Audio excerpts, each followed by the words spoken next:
doesn't really have that. That could have certainly a different connotation. Yeah. Ask-A-John. Where's your hat today? You have nothing. You've given up on both of them. Not a hat day. Oh. What constitutes a hat day? How lazy I am to wash my hair. Does that take a lot of work? Some days, yeah. Some days I don't have enough time and I just have to get to work. Yeah, me too. All right, let's get into the questions. Okay, this comes from Derek9000, who says, if there are unlimited hours in a day and you were asked to host yet another weekly wrestling review podcast, what show would you choose? I would review This Week in WWE. It's 30 minutes. That's what I would add to my list.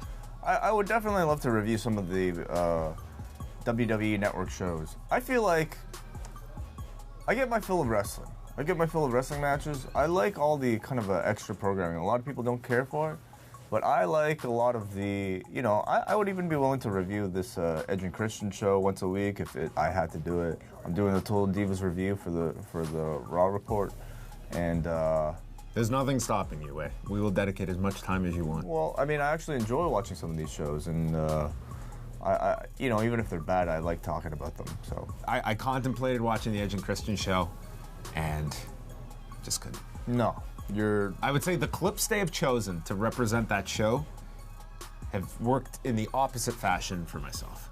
So you haven't even watched it? No. Yeah, I mean. Have you? What, beyond the first show? Did you watch the second one? No, not yet. I'll check it out though. But I think that there are a lot of really good network shows out there, like Table for Three, or at least shows that I'm curious to watch and potentially talk about. But we'll be discussing these anyway on all of our review podcasts. Chris from Melbourne, Australia. Thanks to the internet fans of both ROH and New Japan, are able to view these promotions, shows, and pay-per-views online legally. Is there any way for fans outside of North America to view either TNA or Lucha Underground legally?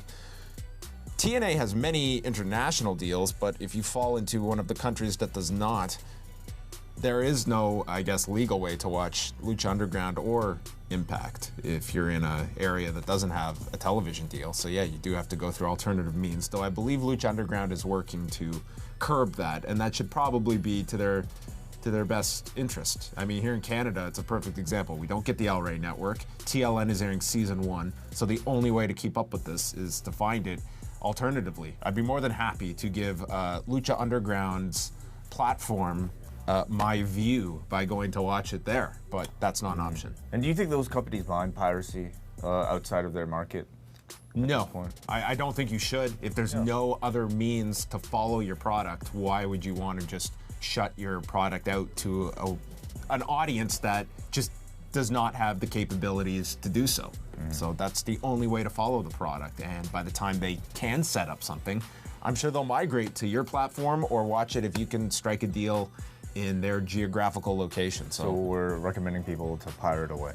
Well, if there's no other way, I mean, come up with a better solution. My morals are not questioned when my options are that or don't cover it at all, don't talk about it. Have you noticed all the advertising for Lucha Underground in Toronto? They've got bus ads that I see constantly. Yeah, like on the inside or not the outside. Oh, like a plastered bus? Yes, or at least not the entire bus, just the side panel. Wow, cool. Yep, I don't see it. Lots of promotion for Lucha Underground. It would have been wonderful if they had the up-to-date season, because I hear zero response to anyone that's watching season 1 on TLN. Hi, John and Wei. After listening to a lot of old review aways, I'm curious as to how you think 6 years of reviews, interactions with fans, and years of growing up has changed you. Some of the old reviews feature views on gender and sexuality, extraordinarily sexist feedback read out on the show, and even outdated views on things like recycling. To what extent has your interaction with a broad spectrum of wrestling fans through these shows caused you to evolve as people? What did we say about recycling? I can't possibly remember. So outdated. Yeah, but Randy was clearly offended by it. I feel like doing the 6 years of reviews, I mean, I've had to upload some of these older shows that we've done up on YouTube over the past several weeks, and just to hear myself, I feel completely. It sounds so different. It might not sound that different to people who listen, but when I hear back myself, like sometimes I just. I had like this week, for instance, we're putting up WrestleMania 9, and that was like in the first year of shows that we've done, and I think I sounded a bit more. It's hard to describe. You know, like I feel like anybody who took a 6-year-old recording of themselves and tried to listen back, they would hear some differences. But as far as like the difference as a wrestling fan, I definitely feel like I'm able to speak more eloquently about my opinions on wrestling. I have a more formed opinion about about what I'm watching on TV. I think back then it was probably a bit tougher. 6 years of interacting with fans, I think, I don't think it's affected me that much. I feel like it's been great to be aware that there are people that like it. I think that's the major thing, but it hasn't necessarily changed my opinion of wrestling that much. In person, I love interacting with people. I can't say I've had any negative experiences in person. I'd have to really rack my brain to think of negative experiences in person with listeners, fans, what have you. In terms of, I guess I've outlined my layers of the kind of feedback you get. I appreciate most of the feedback we get on our message board, which I guess is more people that are going to be, I guess, receptive to us as personalities. I would say Twitter is a mixed bag. I find that is where you will get the most. You will get both constructive criticism and also just plain out destructive criticism to just whether it be insults, but sometimes it's always with a point. The one that drives me nuts are the ones that it always will start off with, I'm really surprised that you didn't, and whatever it is, it's like the most minute detail that somehow we did not cover in the show, and this caused shock on this person's part that we didn't talk about this, which, I'm sorry, every element and every aspect of every story is not going to be covered. Then, do you ever feel that way though when you're listening to other podcasts? To wrestling ones? No, not necessarily. Like any other very few. Any other show that you might watch, where you feel like, oh, I hope they brought that up, and they didn't. I'm trying to, and I know what you're talking about. I'm trying to think like why there's a difference there between, you know, somebody being so freely to say that on Twitter versus not being free to say that in person. And I feel like, I mean, you know, when you have complete anonymity, you don't really need to be held accountable for, you know, being. Oh, and I don't even think something like someone pointing out that to me, I don't care about that. That's not being impolite. It's just an odd thing that I find there's a high volume of. It's like, I'm surprised you didn't talk about this. And why do you think that is? Just because it's a point that someone can contribute to the conversation. I think that there's something in just, hey, I have something to throw out. I can't really weigh the value of it. Sure, okay, that's a point. Great. We spent 2 hours talking about this show. We didn't get to that point. I'm sorry. If you think it's an incomplete review. But they're not necessarily, I mean, like you said, it might just be constructive. Or, I mean, it just might be trying to add to the conversation. No, I'm not linking this as something where it's people that are just being dick. That is YouTube. YouTube is awful. I don't think I get much. I don't even go into comments on YouTube because it's just, it's mindless to me. It's mindless. That is that is me paintbrushing an entire comment section. I always read YouTube comments just because I think when you're talking about the lack of filter between, you know, the person producing the content and just the viewer, YouTube is the place where... Why is YouTube so much worse than Twitter? I mean, it's going to be different for other people. I'm sure people will say Twitter's worse. I think on Twitter, I think there are levels of accountability per platform. I think Facebook is the most personal, but it's probably got your a real set of your real friends, and your friends are going to see what you actually write, and it's probably got your real name, your real photo. Twitter, you know, it's still very anonymous. I think depending on how much stake you put into your own account, you know, you might treat it with a bit more respect than you would something else. But on YouTube, you know, nobody's got their real name on YouTube. You know, like look down on the. It's the most detached platform for a poster. So, you know, and I think I wonder how many people even read a lot of YouTube comments. I just like reading them because when you want to think about what imagine like walking around here and thinking, wow, what's that person thinking exactly in their head right now?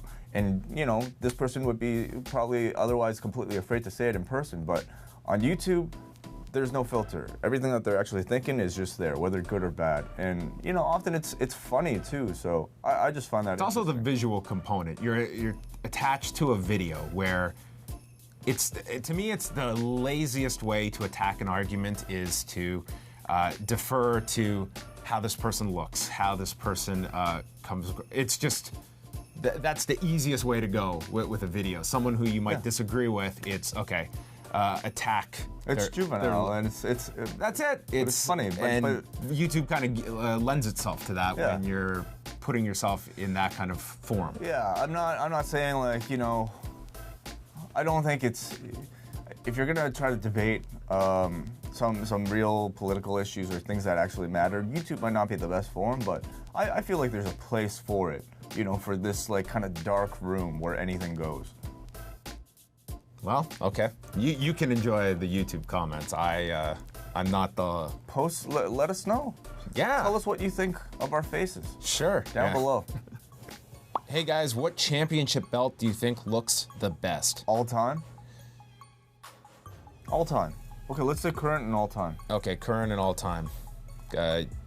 Currently, I think that I really like the IWGP title. I think that looks very prominent. I really like that title. In terms of all time, I always loved that old Intercontinental title, which also was the same era as the winged eagle belt. Yeah. Those two are kind of the easy answers that people go to. To be honest, I'm really tired of the UFC titles, just the uniformity of them. Yeah, I do like the fact that they've managed to stay the same though, and I think that says a lot for the initial design, the fact that they're able to kind of keep that. I wish there was something distinct between the weight classes, something different about the titles. Maybe different colors. Maybe they should be different in size. I also feel that if they changed anything now, there would be such a 24-hour outrage that I could not possibly listen to. What would be different? What would you say? Like maybe the shape of it, or like... Listen, I'm just looking at it from a pure marketing standpoint, that if you wanted to market these things like the WWE has, I mean, just differentiating them, I mean, there's just look at it from a pure greed standpoint. True. Yeah. I wonder how big of a market. I imagine the market for championship belts and like replica belts in UFC is not as big as the WWF, because like they don't sell as many action figures as the WWF. And maybe I don't know, but you're right. I think it would. Like even if the side panels featured like the little panels of like some of the, like the welterweight title had like a Matt Hughes and a George St. Pierre, like the big champions that the division has produced, and it links your history to the current champion. This is the natural progression of this weight class is represented by this championship holder. Yeah, I don't mind that. I perhaps though, the fact that they all look the same, though, it kind of adds to the idea that they're all worth the same. You know what I mean? Yep. Like, Demetrius Johnson's belt is worth just as much as Cain Velasquez's belt, despite their differences in weight, because the championship looks the same. Maybe there's something to that. I can't think of a current belt that I like, but all time I actually, it might not be my favorite, but one that I think about a lot actually, I think about it in my dreams, is the ECW, the WWF version of that ECW belt, which I think actually looks really cool. You have dreams about it? No, not really. Oh. It's the way it came out. Oh, okay. I'd be curious what your hair would look like when you wake up from an ECW title dream. Wow. Is it just standing up? That would be a hat day. Yeah, absolutely. That's going to wrap things up. Yeah. Is that a good show? Sure. All right. Where's the button to subscribe, Wei? Tell us how to subscribe to this channel to get more of these videos. Right here. This thing right there. Apparently on your mobile device, it's at another place. Oh, is it there? Well, whatever. I don't care about mobile viewers. It's the majority we have to speak to. You got to sit down and watch this. That's right. In front of a screen. All right. Well, go subscribe to youtube.com/liveaudiowrestling. This Sunday night on the Law. What a packed show. I think we'll discuss Shane McMahon at some point. There's also a great Ring of Honor pay-per-view going down on Friday night. I'm very much looking forward to this show. We'll be reviewing that. We're also going to have Jim Ross on the show. We're going to have Dave Meltzer on the show. and we'll talk about the Anderson Silva-Michael Bisping fight that is happening this Saturday afternoon, early evening, a 4 p.m. main card start. And where can people watch that if they're in Canada? Fight Network. You can watch it in Canada, elsewhere on Fight Pass. Who is your pick for that fight? It's very tough to go against Anderson Silva. This man right here. Yep. I got to go with Anderson. I win. 40. I'm picking Anderson Silva as well. I think that he will win. But I think this is a way more competitive fight than if this had happened 3 years ago. I think this. Oh, absolutely. I mean, it's happening at a time when you can certainly make an argument that Michael Bisping could win this fight. I will not be stunned. If this happened 3 years ago and Michael Bisping won, I would have been shocked. So I'm still going with Anderson Silva in this particular fight, but a lot of questions, which make this one interesting. And if people want to hear more about your thoughts on MMA, where can they go? They can go to where we talk about real fights. You can go check out the MMA Report, which airs in all these markets in Canada. I don't even know the times it airs. You never talk about the MMA Report. Yeah, I know. I should. This is a show, arguably the show that you put the most amount of effort into. Yeah, it airs on, the best place to go is on our iTunes, Live Audio Wrestling, or you can subscribe directly to the MMA Report with John Pollock. I know that if you live in Winnipeg, it airs 10 p.m. on Friday nights there, which is Central Time. In Toronto, we're now on Saturday mornings at 7 a.m., so you can check it out there. On where? TSN Radio? TSN 1050 Toronto. Sure. All right. And it airs in Ottawa, it airs in Vancouver, and then Winnipeg. 4 markets. Great. Awesome. So this week I've got Michael Bisping on the show. Yeah, I think that's huge. And I think a lot of people don't even know. I understand probably most wrestling fans don't care about it, but for a show like this, I think it sparks a lot of casual interest. Yes. Maybe you should come on someday and help me out. I'm not doing that. To talk about belts, maybe. Sure. Yeah. I'd absolutely talk about belts. Not doing that. Love to do that. No. Maybe we'll have on a belt maker to talk about the look, the evolution of the look. I'd listen to that. Okay, well maybe I'll do that on a week coming up. He's Wei Ting. I'm John Pollock. We'll chat with you on the Lost Sunday night and go back, check out our shows from this past week. Review a Raw from Monday night, chatting Shane McMahon's return. Review Away from Wednesday, where we went over the go-home edition of Monday Night Raw from March of '96 to set up our review of WrestleMania 12 coming up next week. And we have a video coming up of our review of WrestleMania 9 from years ago, which is going to be airing on the WWE Network this Sunday. With Bret Hart appearing. Bret Hart versus Yokozuna. Well, actually, we had an interview clip with him. Oh, Bret Hart was on that show. Yeah. Oh, okay, cool. Well, we can hear all from Bret about that